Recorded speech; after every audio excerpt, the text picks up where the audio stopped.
A todos los oyentes allí donde se encuentre. Mi nombre es Juan Ignacio Fernández Golfín Seco. Soy profesor de investigación en el Centro Nacional INIA del Consejo Superior de Investigaciones Científicos de España. Mi vida profesional en gran medida ha estado volcada en las relaciones agua-madera y dentro de ellas muy específicamente en todo lo referido al secado de la madera. En este ámbito poseo diversas publicaciones y libros que les recomiendo consultar para ampliar los conocimientos que en esta breve intervención se puedan dar sobre la conducción de los secaderos industriales de madera. El secado de la madera es un proceso de gran importancia en todo el proceso de transformación de la madera. Secar la madera es lo primero que un industrial puede hacer para acomodar su producción a las necesidades de sus clientes.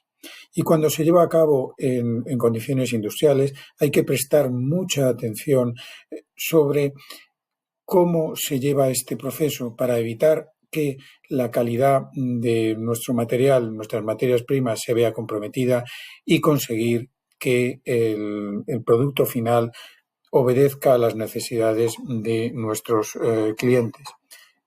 Para conducir un secadero industrial hay varias etapas que uno debe tener muy presentes.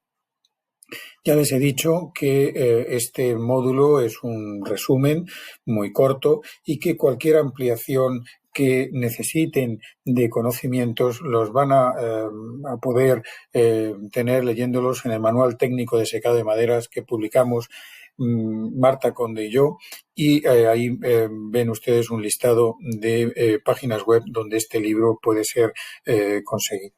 Pues bien, cuando hablamos de la conducción del proceso hay como tres etapas claramente diferenciadas que tenemos que tener muy presentes. Por un lado son las operaciones previas, es decir, todo aquello que vamos a hacer antes de dar comienzo al proceso del secado y que son muy importantes porque van orientadas a conseguir que el secadero, la instalación, funcione correctamente, mida correctamente y todas las actividades que en él se van a desarrollar se puedan desarrollar correctamente. Entre estas operaciones previas, lo primero que hay que hacer es inspeccionar la carga de madera. Nosotros tendremos una partida de madera, que es la que queremos secar. Pues bien, lo primero y fundamental será clasificarla. Clasificar por humedades. ¿Por qué? Pues porque esto va a afectar a la calidad, ya que si hay mucha dispersión en la humedad a la entrada en el secadero, si no llevamos el proceso de una forma muy controlada, esta dispersión se va a producir o se va a transmitir al final del proceso. Y esa dispersión de humedad lo que va a generar es que probablemente no satisfagamos las necesidades de nuestros clientes. Luego también hay que saber muy bien cuál es la humedad a la cual entra la madera en proceso para saber cuál es la fase de secado de comienzo de este proceso en el caso de que el secadero no funcione de forma totalmente automatizada. Lo segundo que también hay que hacer es clasificar por espesores y especies. Luego lo vamos a insistir varias veces y nunca seremos lo suficientemente insistentes como para decir que en un secadero no conviene mezclar espesores y especies, pero si se hiciera hay que saberlo porque esto afecta de forma muy importante a la calidad y también al programa de secado que vayamos a emplear. ¿Por qué? Pues porque el secado de una madera gruesa o de una especie y de otra especie es distinto, sus velocidades son distintas y por lo tanto tenemos que adecuar todo el proceso a las características de la madera que estemos metiendo dentro del secadero. También hay que evaluar el estado fitosanitario de la madera, su entrada en el secadero. ¿Por qué? Porque puede no ser interesante secar esa madera. O al contrario, puede ser muy interesante utilizar determinadas temperaturas para conseguir que determinados ataques que hemos detectado pues se inactiven. Nunca se quitarán, es decir, nunca conseguiremos que los restos, por ejemplo, los orificios que hayan dejado los insectos al salir, al volar, se quiten, pero sin embargo sí eliminaremos el ataque activo. Por otra parte, una madera que está totalmente azulada, por mucho que la sequemos, no va a mejorar su calor, su valor, ni tampoco va a eliminarse la huella que ese ataque ha producido en la madera. Y en general hay que evaluar la calidad general de la madera, la presencia de elementos como médula, madera juvenil de reacción. ¿Por qué? Porque afecta a la calidad y muy concretamente a las deformaciones. La presencia de madera juvenil y de madera de reacción hace la madera mucho más propensa a las deformaciones durante el proceso de secado, por una razón muy sencilla, y es que, bueno, en las células, en las paredes celulares, la inclinación de las cadenas celulosas es mayor y esto hace que haya una deformación más acusada. También es importante porque esto va a generar dispersión de humedad. La madera juvenil y dentro de la madera de reacción, la madera de tracción, al tener más celulosa, va a secar más rápidamente. Y por lo tanto, ¿qué es lo que pasa? Que si hay una mezcla muy acusada entre madera adulta y madera juvenil, por ejemplo, pues al final del proceso puede haber también una gran diferencia en una gran dispersión de humedad en la partida de madera a su salida del secado. La presencia de cebolladuras muchas veces no se ven en la madera en verde, pero debemos saber que existen. ¿Por qué? Pues porque se ponen de manifiesto en el secado. Y al final, lo que sale del secadero puede no ser valorable económicamente. Entonces, hemos tirado el dinero, toda la energía y todo el tiempo de funcionamiento de ese secadero. Por lo tanto, la presencia de cebolladuras ha de ser constatada. La presencia de corazón negro, por ejemplo, en chopo. ¿Por qué? Porque es una zona del tronco que al haber sido atacada por una serie de bacterias se ha impermeabilizado y esto hace que el agua no salga con facilidad y que además esa madera sea muy propensa al colapso. También cualquier alteración de las fibras, sobre todo alteraciones de tipo general. ¿Por qué? Pues porque afecta a la calidad del proceso. ¿En qué medida? En las deformaciones. Una madera que tiene una acusada inclinación de fibras es una madera que durante el proceso de secado se va a deformar, se va a lavear. Y esto conviene saberlo para tomar nuestras previsiones en cuanto a velocidad de proceso, en cuanto a carga que vamos a aplicar en lo alto de las pilas o simplemente en cuanto a eliminar esas piezas del proceso de secado. Y también todo lo referido a las tensiones de crecimiento, por ejemplo, muy presentes en el eucalipto, pero también en otras maderas como pueden ser el haya, que al ser secada lo que va a generar es un alto nivel de agrietamiento. El segundo aspecto que vamos a tener que tener en cuenta durante con carácter previo al secado, va a ser el de comprobar todos los sistemas de control que tiene el secadero, todas las sondas, también todo el cableado de transmisión de señales, los termostatos de seguridad, los actuadores sobre las válvulas de calefacción, sobre los motores de apertura y cierre de trampillas, etcétera. En el ámbito, en lo que se refiere al tema de las sondas, normalmente tanto las sondas de aire, de temperatura de aire como de humedad relativa de aire, deben ser verificadas semestralmente con carácter interno mediante unos protocolos que podamos nosotros desarrollar, y es aconsejable que externamente, una vez al año al menos, una empresa especializada venga a comprobarlo y nos den los certificados de calibración o hagan los cambios de sondas que sea necesario de hacer. En el caso de las sondas de madera, esta verificación también debe ser semestral, pero aquí llamo la atención sobre el hecho de que si los secaderos los vamos a usar también para hacer tratamiento fitosanitario según la norma NIF 15, La orden del Ministerio de Agricultura exige que que estas ondas de temperatura de madera sean calibradas anualmente por un organismo acreditado, que tenga la acreditación para ello. El resto de sondas, pues hay que hacer un mantenimiento periódico. Por ejemplo, las sondas de humedad de madera, antes de cada proceso, quitarle el óxido, si es que tienen. Las ondas de humedad de equilibrio, luego las veremos en unas fotografías, cambiar las plaquitas, tanto de celulosa como de limba. Los termostatos de seguridad, comprobar que efectivamente se activan con las temperaturas que tenemos programadas, porque esto es la seguridad del secadero, y los motores de apertura y cierre de trampilla que funcionan, lubricar todos esos sistemas, etcétera, para que en mitad de un proceso no se produzca un fallo que nos lleve a un problema catastrófico. Aquí ven, por ejemplo, en esta foto un termómetro seco, la sonda de un termómetro seco y la sonda de un termómetro húmedo. Este es el depósito de agua. Esta es la muselina, una especie de trapito de algodón que está mojado por capilaridad y que hace que esta sonda esté mojada y que actúe como bulbo húmedo. Con este tipo de aparatos somos capaces de monitorizar temperatura seca, temperatura húmeda, y mediante la relación entre temperatura seca y temperatura húmeda se obtiene la humedad relativa. Son muy corrientes los secaderos.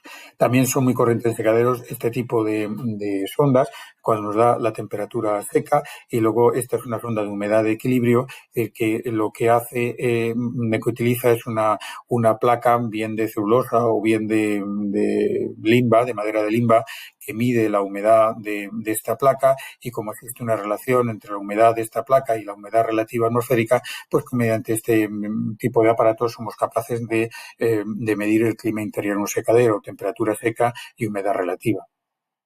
Estos son las ondas electrónicas que tienen una estructura interior que permite medir a la vez temperatura y humedad relativa. Para mí no son la mejor elección que podamos hacer para controlar un secadero, porque su calibración se ve muy resentida con la acumulación de ácidos resínicos en el equipo de control. Por mucho que le pongamos protecciones, estos ácidos resínicos corroen internamente los sensores y se descalibran con facilidad. Estas son las ondas de humedad de madera, y estas partes metálicas pues son propensas a oxidarse y entonces a medir mal, y por eso es importante en cada proceso pues lijarlas un poquito con una lija fina de metal. Estas son las ondas de humedad de aire, que son muy infrecuentes en los secaderos, pero que hay algunos secaderos que los pueden llevar y que permiten controlar perfectamente la velocidad del aire. Y estos son todo el dispositivo de cableado, las clavijas de conexión, donde estas clavijas que vienen de las ondas de humedad de madera y a través de todo este de cables, pues se conectan y de aquí van al ordenador en el cuarto de control. Hay que comprobar, por tanto, que estas clavijas no están oxidadas, que estos cables no están rotos y que hay una continuidad de hilos, que estas bornas pues no están oxidadas y que la conexión se hace bien, en fin, todo lo que es propio del mantenimiento de una instalación como esta. Y para hacer todo este mantenimiento, yo recomiendo vivamente disponer de todo este aparataje. Un polímetro que nos va a permitir comprobar la continuidad de hilos y las tensiones, un medidor de velocidad de aire que nos va a permitir comprobar que la velocidad del aire dentro del secadero es la correcta, la que está prescrita en la ficha del propio secadero, las ondas de cuerpos higroscópicos, bien de celulosa o bien de madera de limba, las muselinas, o yo le llamo calcetines en este caso, que son unas fundas de algodón, de tejido de algodón, que luego se sumerge una punta en agua. Estas fundas habría que cambiarlas cada vez que empieza un proceso, al igual que todas estas plaquitas, porque no cuesta nada y puede introducir muchísimos errores en el proceso de medida. También interesa tener una caja con resistencias calibradas. ¿Por qué? Pues porque esto lo ponemos al final de los cables donde van las sondas de humedad de madera y vemos en el ordenador de control que todo el sistema mide correctamente y mide lo que tiene que medir. También vemos las desviaciones que pueda haber, etcétera. Las sondas de humedad de madera, aquí ven, en este caso hay diversas sondas que se meten por atornillado, en cuyo caso utilizaremos este tipo de llaves para atornillarlas, sondas que entran directamente por presión realizando un pretaladro. En este caso de los pretaladros habrá que tener cuidado en el diámetro de los mismos, porque si ese diámetro es excesivo va a quedar una cierta holgura y puede ocurrir que el aire entre dentro de ese orificio y esta sonda mida mal, porque la madera en los bordes del orificio se sequen. Por eso hay algunas sondas como esta que llevan una arandela de goma que lo que hacen es tapar por arriba el orificio. Si no lo llevan, pues probablemente haya, y si hacemos los orificios demasiado grandes, pues haya que sellarlos con algún tipo de material. Luego un higrómetro que nos va a permitir no solamente controlar la calidad del secado a la salida del proceso, sino que además nos permita incorporar en él sondas de temperatura como estas para ver la temperatura dentro del secadero, o sondas de humedad relativa para ver la humedad relativa y ver cómo, de alguna forma, cómo están midiendo los equipos de control del propio secadero. Pues bien, realizadas estas operaciones previas, hay una segunda etapa de operaciones antes de comenzar el proceso que es necesario cuidar y a las que hay que prestar mucha atención.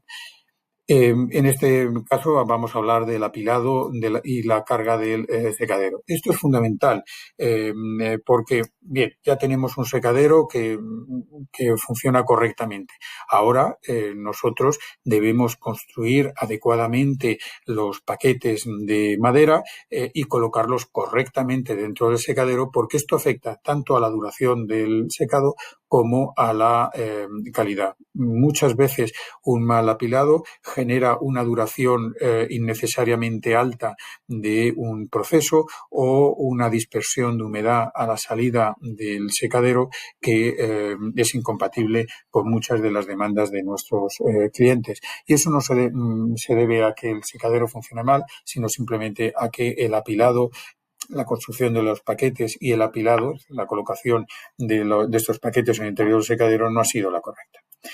Y hay una serie de pautas que debemos tener en cuenta a este respecto. Lo primero es que los rastreles que vamos a utilizar para separar entre sí las diferentes capas horizontales de madera que componen un paquete, estos rastreles tienen que estar perfectamente alineados. Esto nos va a prevenir deformaciones y además estos rastreles, ahora a continuación lo vamos a ver, deben tener el tamaño adecuado, porque que sean mayores o menores hace que la apertura entre las diferentes capas sea mayor o menor, que pase más aire y por lo tanto que el proceso sea más rápido o más lento.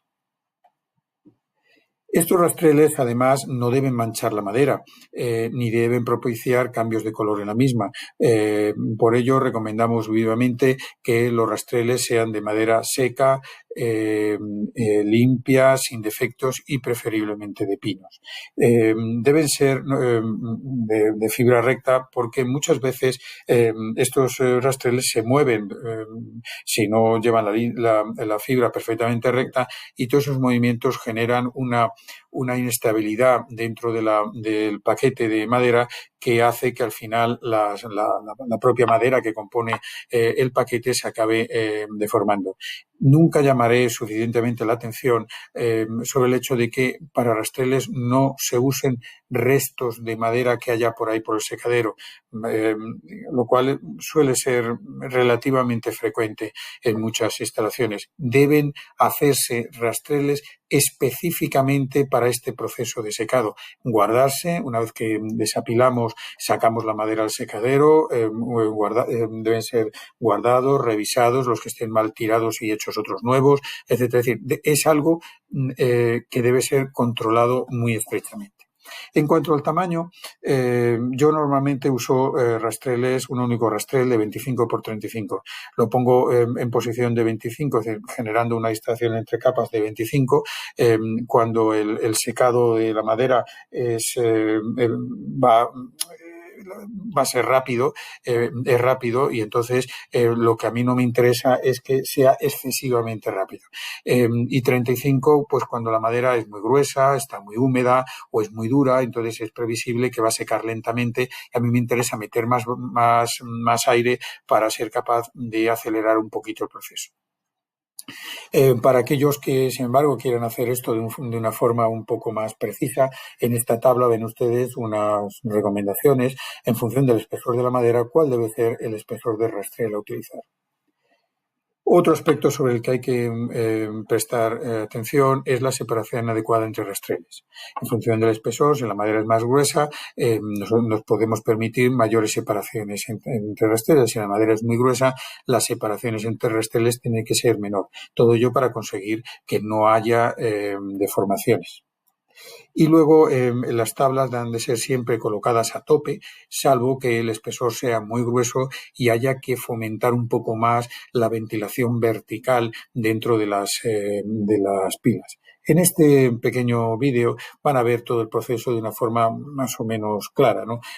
Estos son los tacos que ponemos para separar del suelo y que también usamos para separar entre sí los diferentes paquetes. Estos deben estar convenientemente separados. Luego las tablas las pondremos a tope, salvo que el secado sea muy baja temperatura o con muy baja velocidad de aire, o que los espesores de madera sean muy gruesos. Y luego vamos colocando los rastreles perfectamente alineados, que han de ser de pino secos en secadero y de las escuadrillas adecuadas y con la fibra recta. Luego ya vamos colocando las diferentes capas, y en las pilas que sea necesario, pues lo que haremos será colocar los sensores de humedad. Estos sensores de humedad los debemos poner entre dos capas, no entre pilas. Ahora verán en una fotografía a qué me estoy refiriendo. Esto es así para evitar ponerlos allí donde haya más velocidad de aire, porque entonces lo que transmitirían sería un proceso mucho más rápido que el real. Y nunca deben ser insertados en los secaderos.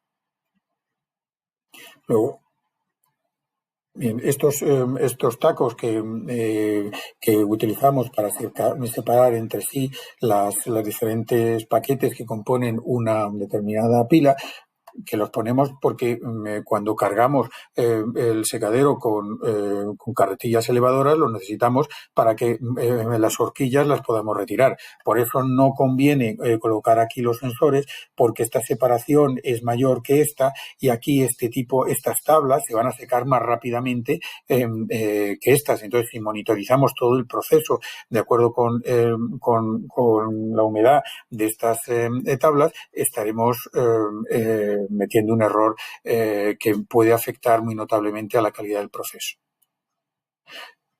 También puede ocurrir que las pilas que vayamos a construir pues estén con maderas de diferentes largos, en cuyo caso nosotros hemos de construir las pilas de tal manera que exteriormente sean paralelepípedos perfectos, para evitar que el aire rebote contra cualquier tipo de irregularidad. Luego verán alguna fotografía la cual entenderán aún mejor a lo que me estoy refiriendo.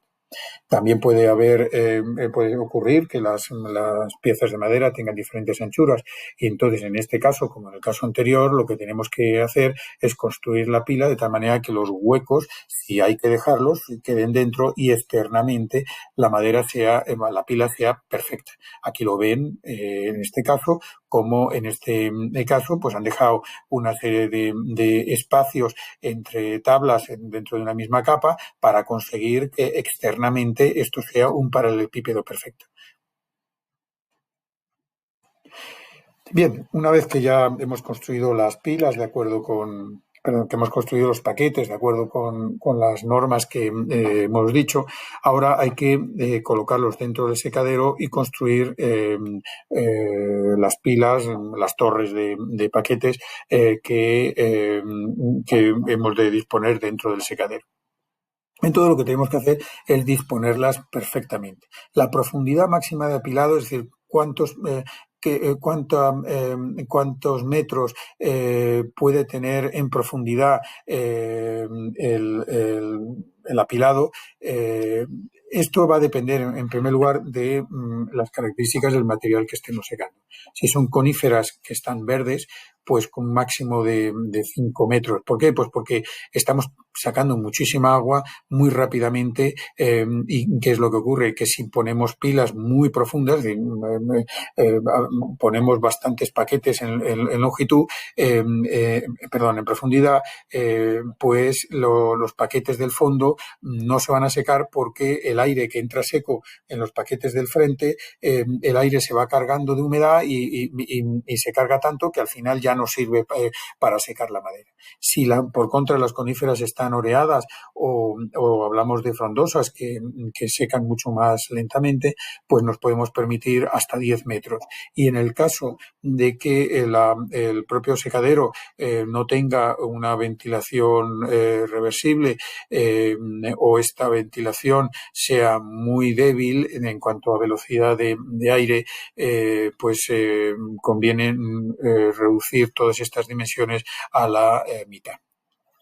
Luego, en cuanto a la altura máxima, no deberíamos pasar de los 4 metros.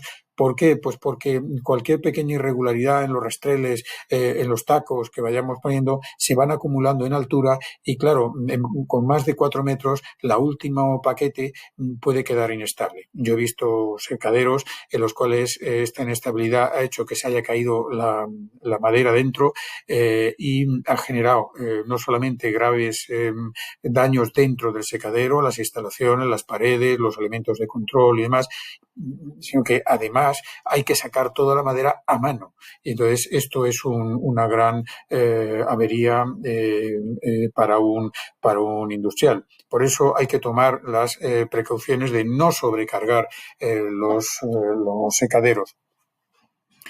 El alineamiento vertical de los rastreles, todos los rastreles de las mismas dimensiones y lo mismo pasa con los tacos. Secar lotes homogéneos, que ya lo hemos visto anteriormente y como ya he dicho anteriormente y vuelvo a repetir aquí, no conviene mezclar especies ni espesores y en cuanto a la dispersión inicial de humedad hay que ser muy cauto. En no permitir mucha dispersión porque todo eso se va a ver en forma de mala calidad a la salida del secado. También lo que hemos dicho anteriormente, respetar el volumen del secadero, aproximadamente entre la quinta y la séptima parte de volumen. No hay que sobrecargar porque esto afecta a la velocidad del secadero y a la calidad, obviamente.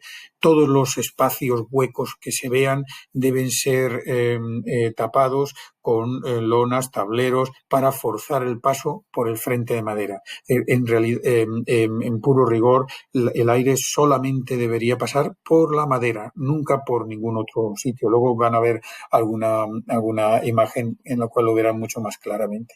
Y también se recomienda vivamente, sobre todo en los procesos que se llevan muy rápidamente, colocar pesos en lo alto de las pilas, pesos entre 450 a 900 kilos por metro cuadrado.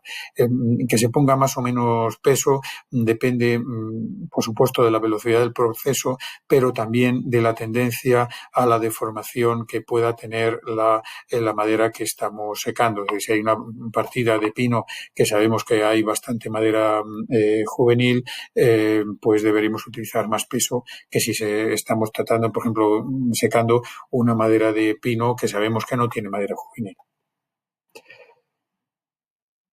En cuanto a los pesos estos de los que hablamos, es esto, no es una cosa mucho más complicada.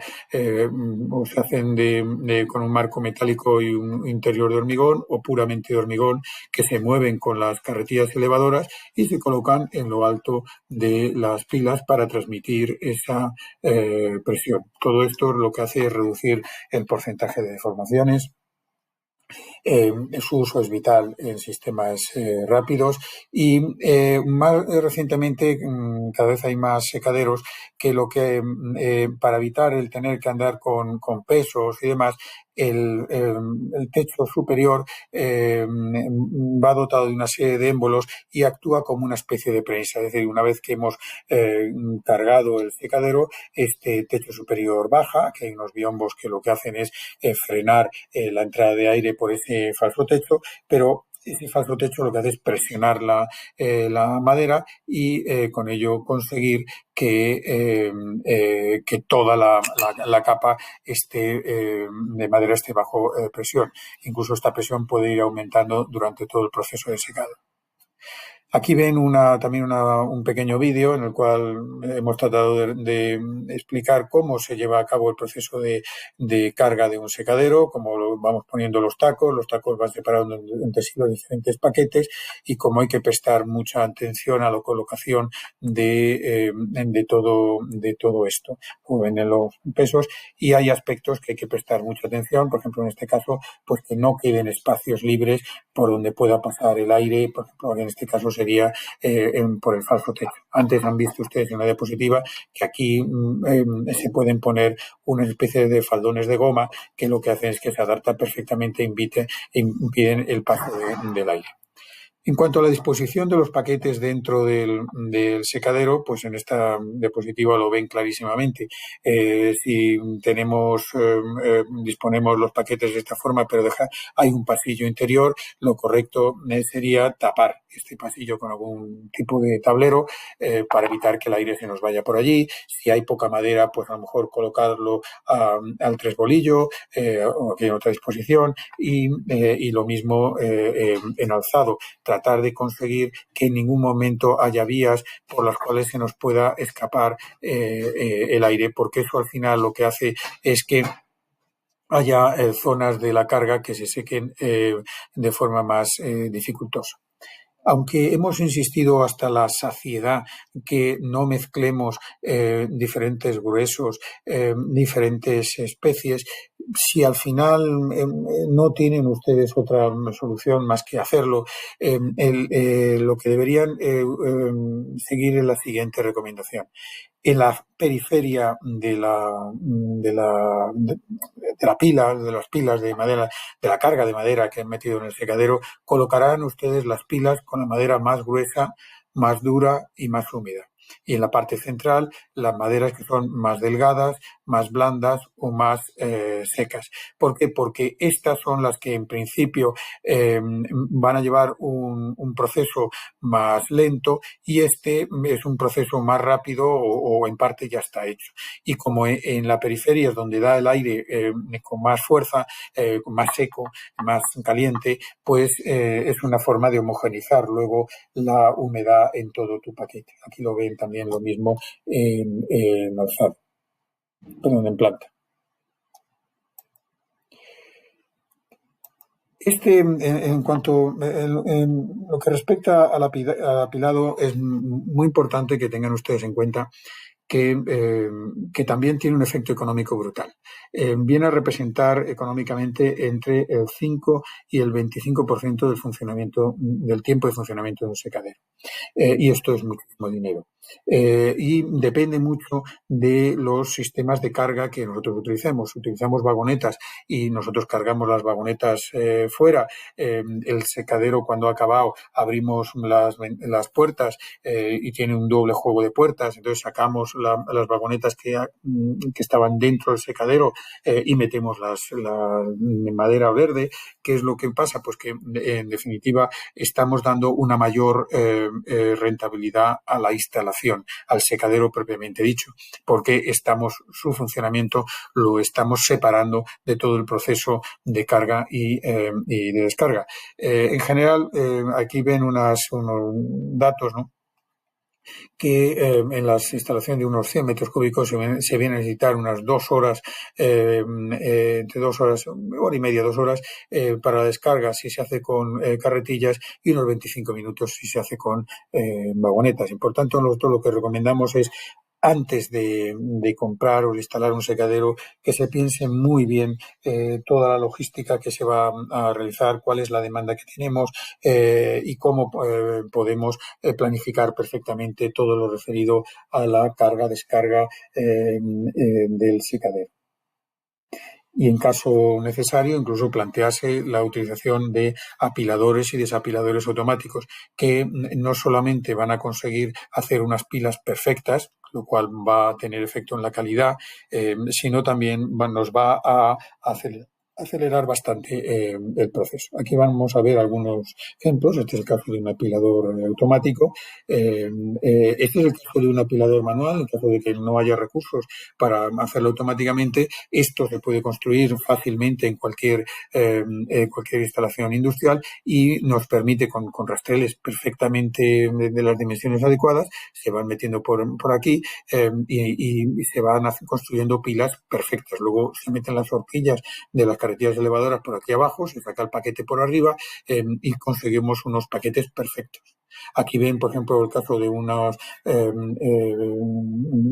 pilas perfectamente hechas, probablemente hechas con apilador automático. Y en este caso vemos un apilado bastante incorrecto de un secadero en el cual vemos que no se respeta prácticamente nada, ¿no? Largos variables, con lo cual dejamos agujeros, orificios, espacios libres entre paquetes, que hace que el aire se nos vaya por aquí en medio. Esto no va a conseguir una calidad de secado adecuada en absoluto. Y esto habría de ser evitado.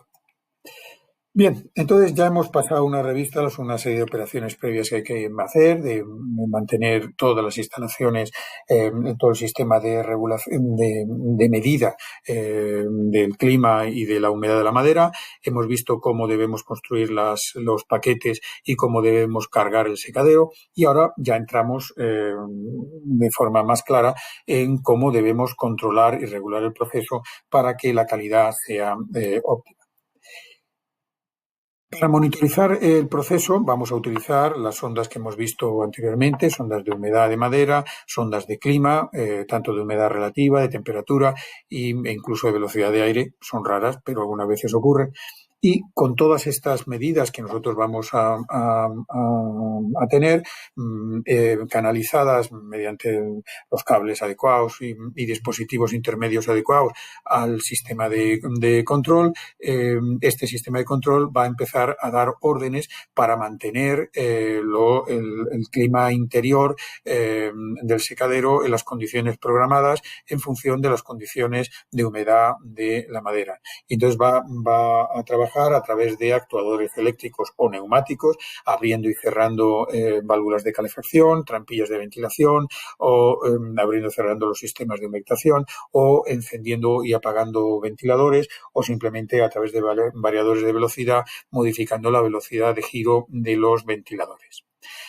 Y para llevar a cabo todos este proceso y mantener las condiciones adecuadas, vamos a utilizar una serie de programas contrastados por especies y por formas de presentación. Pues bien, vamos a pasar un poco revista a todo esto. El tema de las sondas de madera, ya hemos hablado de ello, pero aquí vamos a hacer algún tipo de recomendación un poco distinta a la que hemos visto hasta ahora. Se deben utilizar entre 8 o 10 sondas de humedad de madera para un secadero tipo de 100 metros cúbicos. Debemos tener muy claro que las medidas de una sonda no son fiables por encima del 30%, es decir, los valores que nos dan son valores tendencia. Es decir, si una sonda mide 40 y la de al lado mide 45, esto no significa prácticamente nada. Por eso verán ustedes, ahora lo van a ver a continuación, que los programas de secado realmente comienzan a actuar con precisión por debajo del 30%. Por encima mantienen unas condiciones relativamente estables hasta que se alcanza esa condición del 30%. Las sondas nosotros recomendamos vivamente colocarlas hasta el centro de las piezas. Hay muchos secaderos que en sus fichas técnicas recomiendan colocarlas a un tercio de la profundidad, nosotros no, para llevar el proceso con la máxima calidad posible. Esto puede alargar ligeramente el proceso, pero va a traer consigo que la humedad de la madera esté mucho mejor controlada y haya mucha menos dispersión de humedad a la salida del proceso. Luego, insertar la sonda siempre entre capas, nunca en la zona de separación entre paquetes, porque ahí ya lo hemos dicho anteriormente, la velocidad del aire es muy superior y la velocidad de secado también. Y luego, si se hacen pretaladros, pues lógicamente esos orificios sellarlos. Aquí no se debe colocar las ondas, porque ya hemos dicho que por aquí pasa más aire y estas piezas se secan más rápidamente. Aquí ven, por ejemplo, este operario está quitando las ondas para empezar el proceso de descarga y miren dónde han colocado la sonda. Es decir, entre dos capas de madera, esto es correcto. Nunca en los cantos, ¿vale?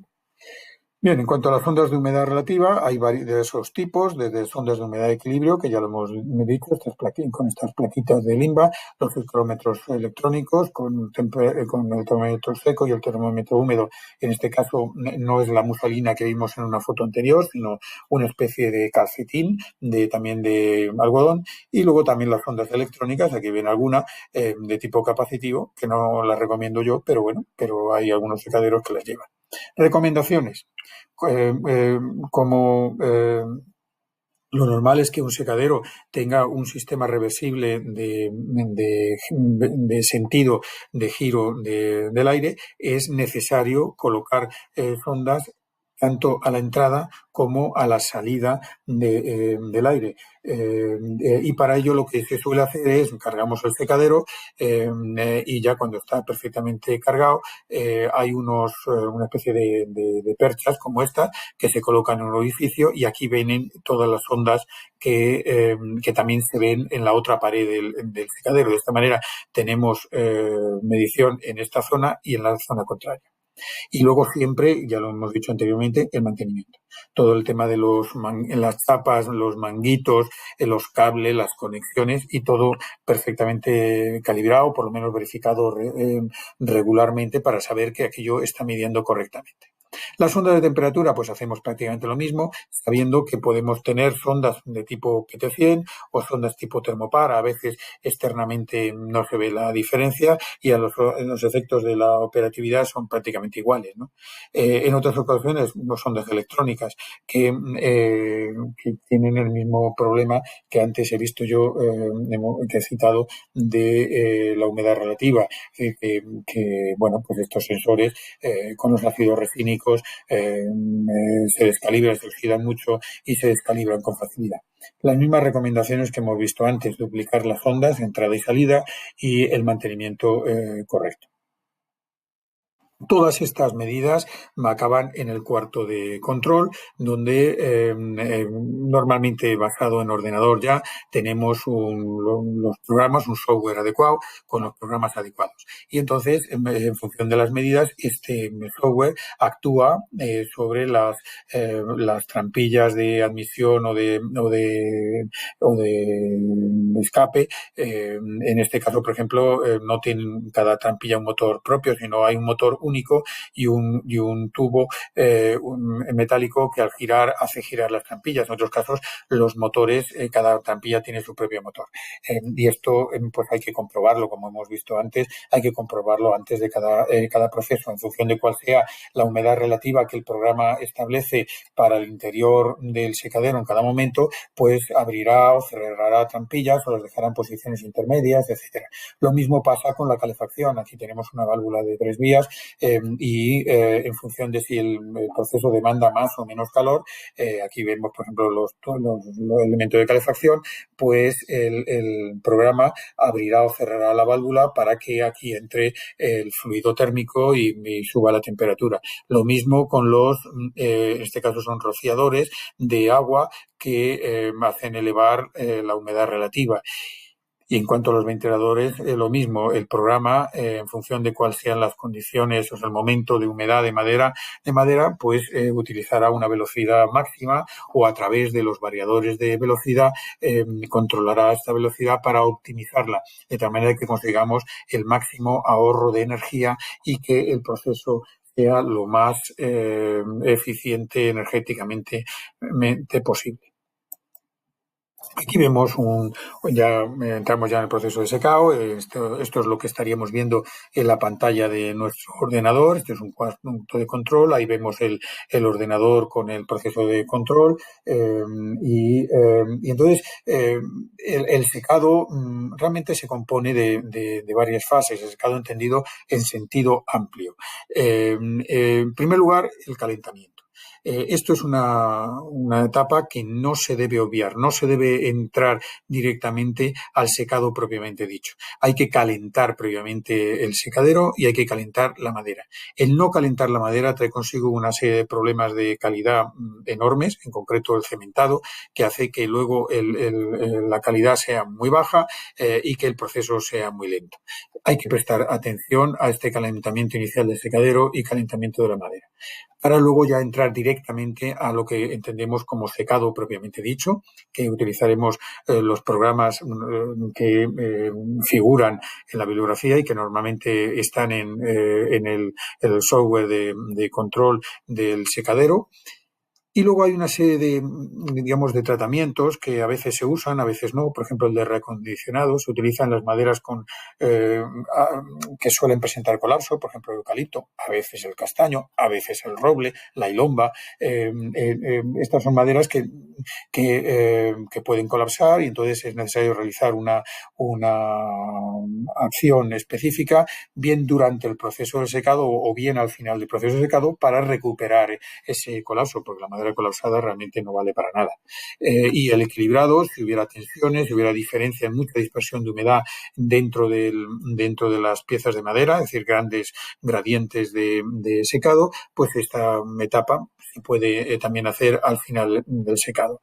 Y otra etapa final que tenemos que tener muy en cuenta es la del enfriado. Una vez que ya todo ha acabado, la madera está caliente, no podemos sacarla al exterior, especialmente en invierno. Eso podría generar grietas bastante notables. Aparte que abrir las puertas de un secadero que está muy caliente genera problemas de contracción, problemas estructurales en el propio secadero. Entonces esto hay que tomárselo en serio. Luego veremos cómo se hace todo esto.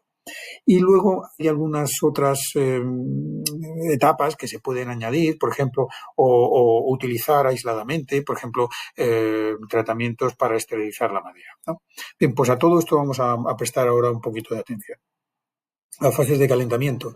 El calentamiento inicial del secadero y de la carga normalmente es de una forma muy sencilla. Lo que solemos hacer es subir la humedad relativa por encima del 85% y empezar a meter calefacción de tal manera que la humedad relativa no caiga por debajo del 85%. Eso hace, en función del tipo de secadero, de su hermeticidad, etcétera, eso hace que la velocidad de la calefacción sea mayor o menor. Una vez que ya el secadero internamente ha alcanzado la temperatura adecuada, hay que dejarlo en esa situación de alto contenido de humedad relativa, y alta temperatura, temperatura durante un tiempo para que la madera se vaya calentando.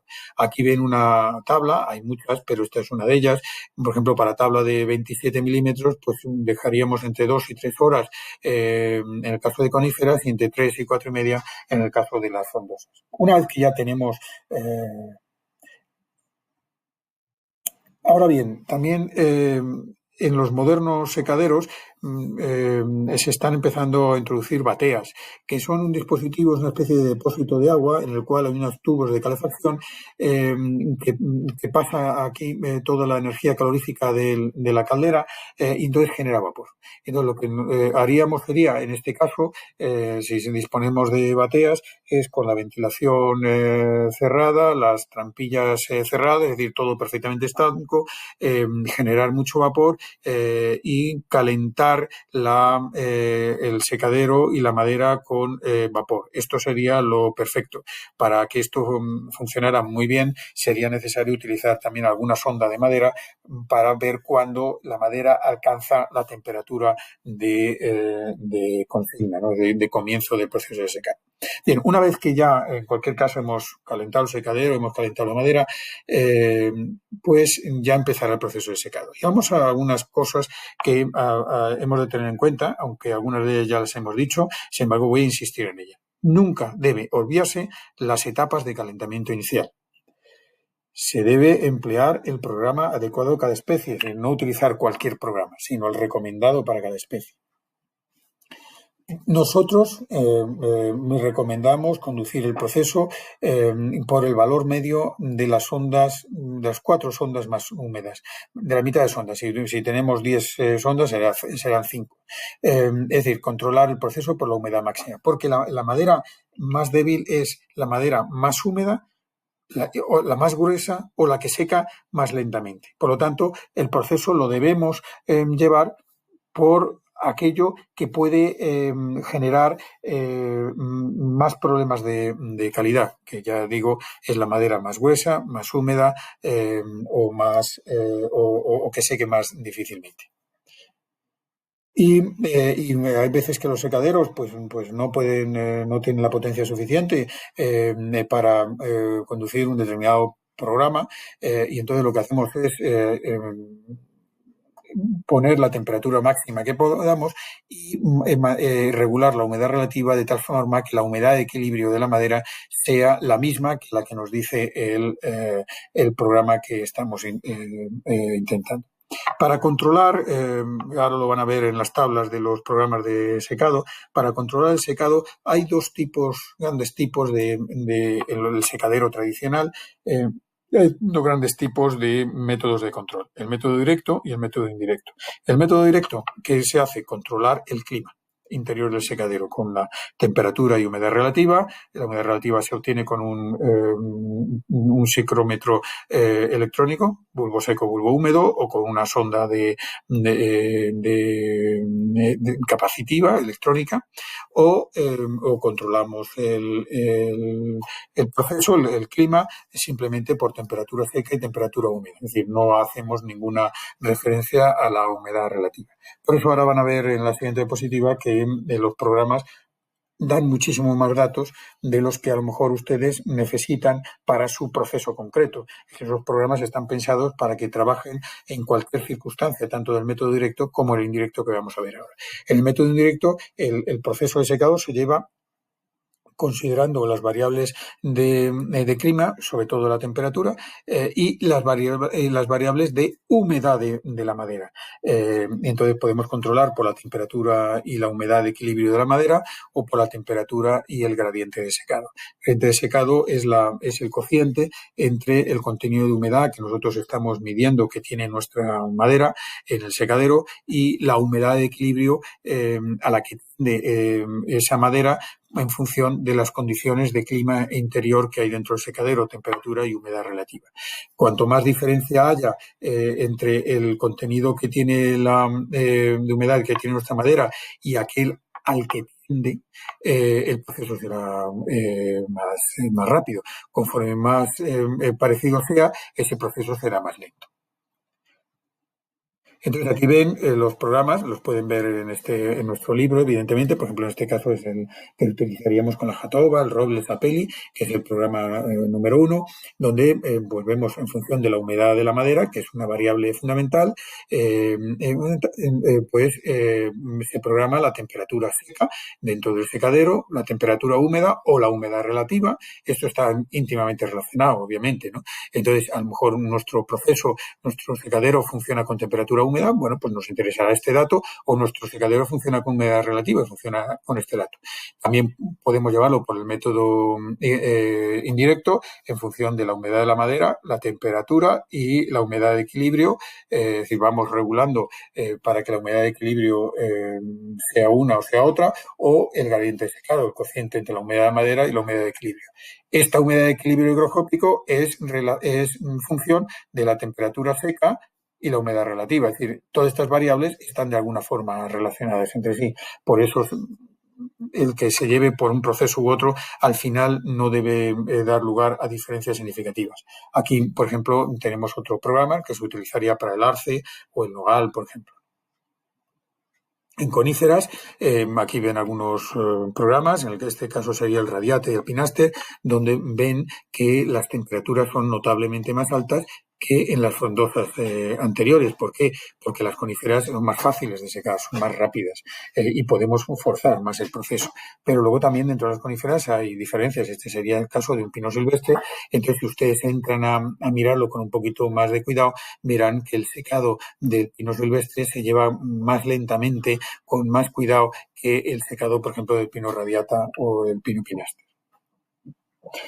Hay tablas de células de secado, en este caso son las que recomienda el CTBA y que pueden ver en nuestro libro, donde le da, en función del nombre de la especie, le indica cuál es el programa que debe utilizar y cuál es la velocidad de secado que es esperable en ese proceso.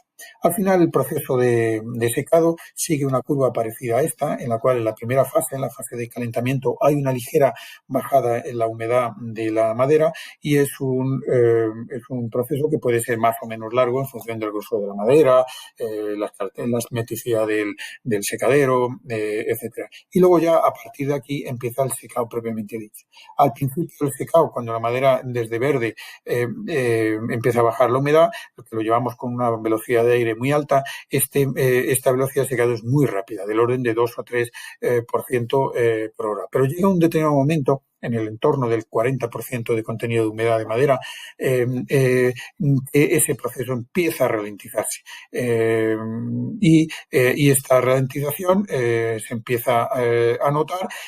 Ya se hace muy evidente a partir ya del 20% de humedad, en el cual sacar la humedad es realmente difícil y tenemos que empezar a aumentar la temperatura porque el proceso necesita cada vez más temperatura y bajar la humedad relativa para tratar de acelerarlo. Esta etapa ya en la velocidad del aire ya no es tan importante porque ya no sale tanta agua que haya que movilizar, y por eso en esta zona lo que se suele hacer es o apagar ventiladores, o con los variadores de velocidad el propio programa ya optimiza la velocidad del secado para adaptarla, la velocidad del aire para adaptarla a las condiciones del secado.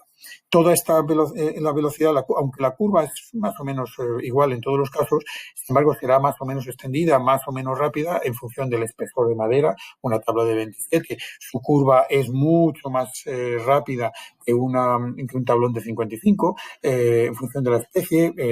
Una conífera es más rápida que una frondosa, del programa que utilicemos. A veces que utilizamos un programa u otro, las diferencias son muy notables, o de dónde empecemos en el proceso. Obviamente, al final la duración puede ser distinta. Aquí tenemos al final pues las operaciones finales que estemos pensando. En cuanto a estas operaciones finales, ya lo dijimos antes, una de las más corrientes cuando se utiliza en los secaderos para secar madera propensa al colapso, eucalipto, a veces el roble, a veces el castaño, la ilomba, es el reacondicionado, que básicamente consiste en que una vez que hemos secado la madera, o a veces intercalándolo en medio del proceso de secado, es dar un golpe de vapor. Ese golpe de vapor lo que hace es ponja la madera, o sea, y hace que de alguna forma lo que se ha contraído en exceso se vuelva de nuevo a hinchar, y humectamos superficialmente la madera, y con ello recuperamos gran parte de ese exceso de contracción que supone el colapso. Pautas a seguir, aquí les hemos puesto las pautas a seguir, en el libro las verán con más escritas con más cuidado, pero básicamente lo que consiste es dar un golpe de vapor de una determinada duración.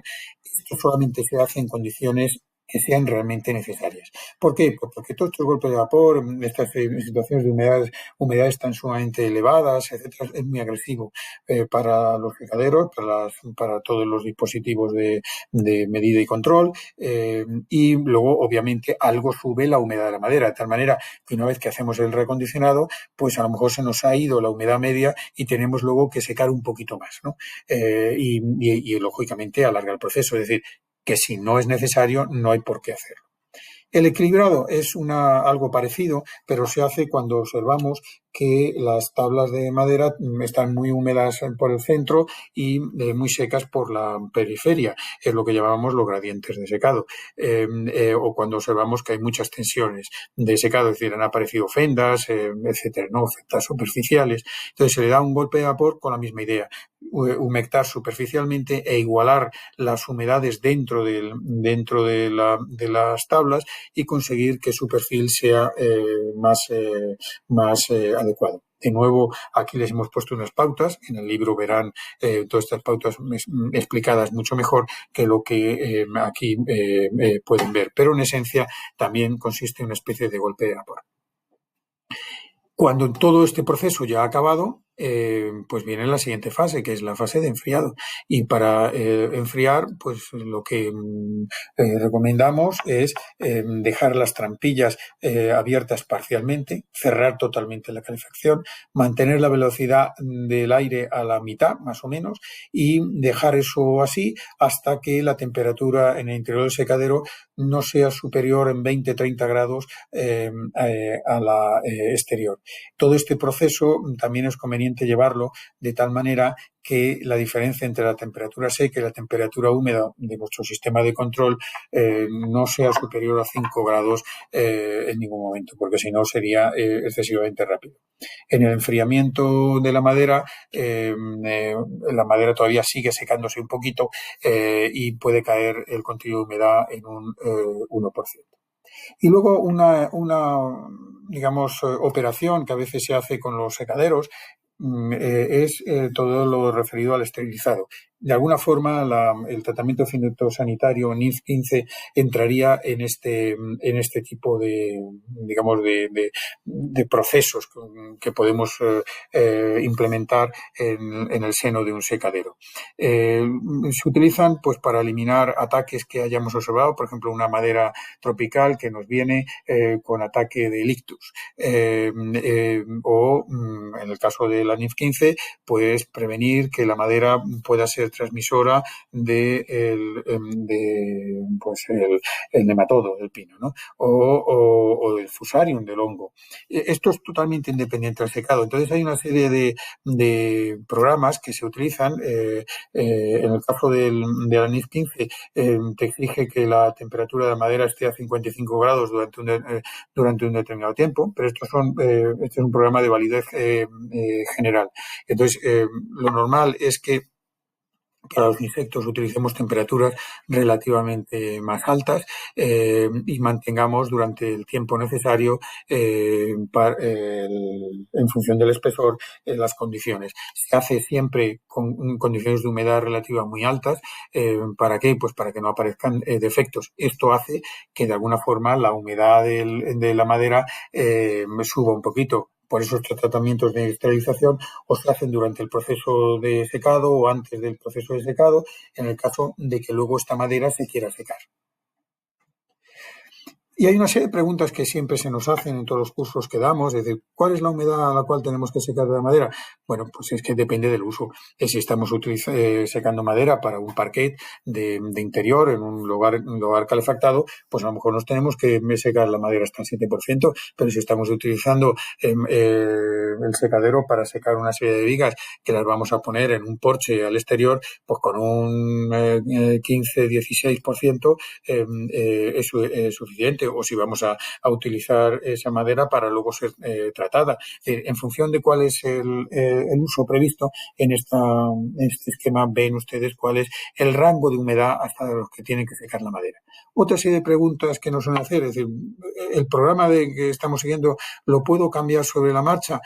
Bueno, sí, claro, lógicamente, si por las características de su partida de madera ven que empiezan a aparecer fendas superficiales, por eso siempre recomiendo que los secaderos entren ustedes dentro, vean cómo va el secado. Eso antes lo hacíamos con mucha facilidad. Es más difícil, obviamente, cuando secan especies como pino radiata a 80-90 grados. Ahí es más complicado, obviamente. Para esto los secaderos tienen una puerta trasera de paso de hombre, ¿no? Y entonces, bueno, pues entonces puede ocurrir que si aparecen fendas, si ven ustedes que aparecen grietas, pues tienen que disminuir algo la temperatura y aumentar la humedad relativa.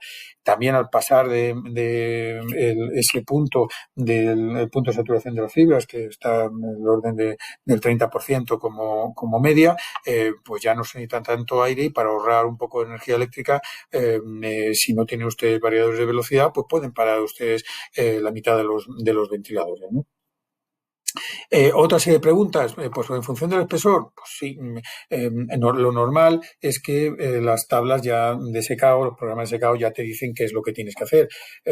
Y si llevas el proceso con la humedad máxima, con las ondas de humedad máxima, pues realmente no es necesario tomar muchas previsiones.